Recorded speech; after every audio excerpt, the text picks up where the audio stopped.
Today we are working on our fruit fly cultures. We actually grow our own fruit flies in order to feed our dart frogs. And so the first thing you do is you start with your clean empty cups and fill them all with 1/2 cup of hot water. Then we come back and we are going to use our fruit fly media, this stuff right here, and we use a 1/3 cup of that in each container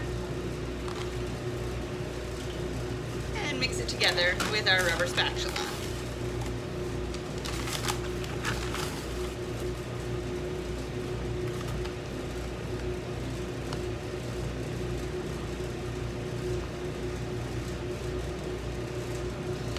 I make 5 cups of these every week.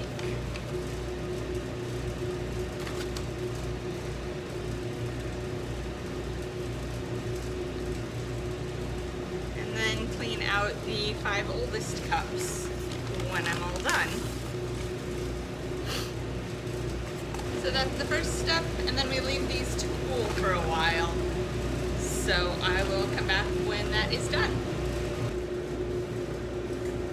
And now we are back, and these have cooled down to room temperature. So the next thing we're going to do is add a little bit of yeast to them. That is what the flies will eat. And I've just put it in this old seasoning shaker because it makes it really easy to shake a little bit in there. And as anybody who's made bread knows, the yeast will do a fine job of growing and multiplying from that little bit all on its own. The next thing we need to add is going to be some climbing surface.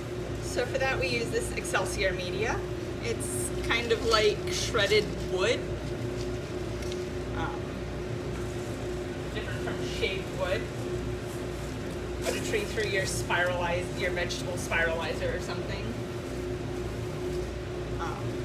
But it's just a bunch of plant fibers. It provides a whole lot of surface area for those tiny fruit flies. And you put in a ball of it into each container.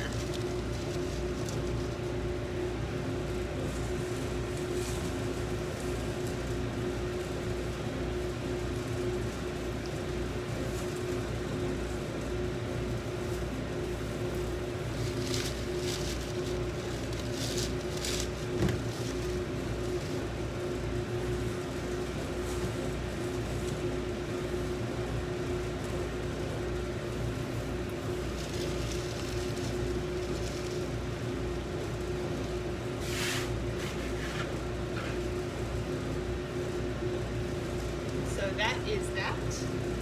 And then I usually go ahead and put the lids on next, just to help me make sure that I've got all of the little tendril bits tucked in properly, so that later on when there are flies in there, they can't use that as an escape point.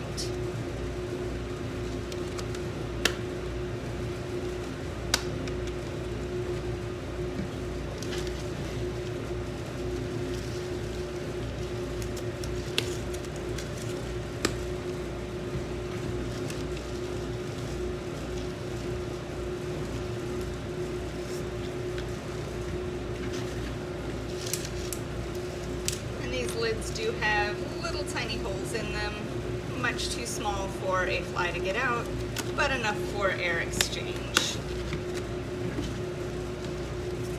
Open up that lid. So the next step is to add the flies. And the flies do not actually live in this room. That's part of the reason that I do this in here, is because then I don't have wild fruit flies also trying to get in. So I'm gonna go get the flies and I will be right back. So here what I have is a container that has been growing fruit flies for 2 weeks. You can see that it is dated to help me remember that in case I couldn't see. And I've got just a clean container here that has a flip top lid. That'll be really convenient for opening and closing it a bunch of times as I fill the other containers. So we're gonna go ahead and tap a bunch of them into my flip top container.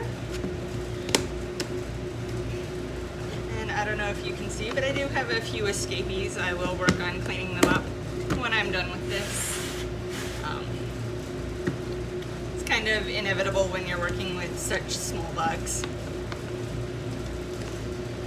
But then I can open this, open my flip top container, sprinkle in a few. The goal is somewhere between 50 and 100 fruit flies in each container. Close it back up. And just do that with all 5 of them.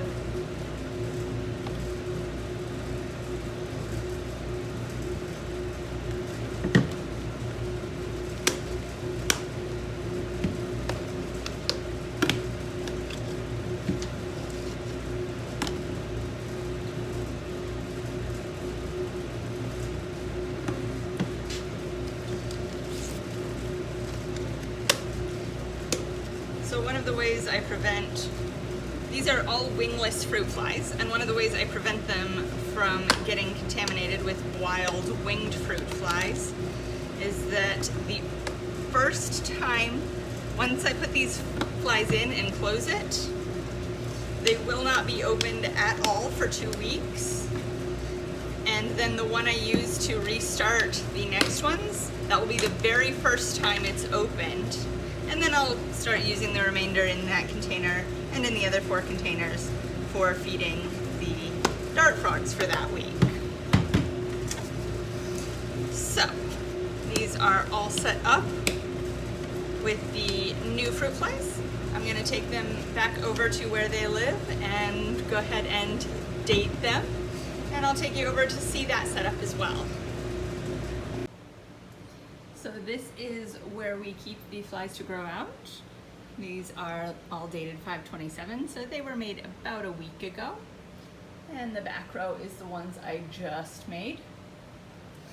And then over on this side, we have this row here of the ones we're gonna start using this week, and the ones I'm gonna clean out in just a few minutes. Those have a lot fewer flies in them.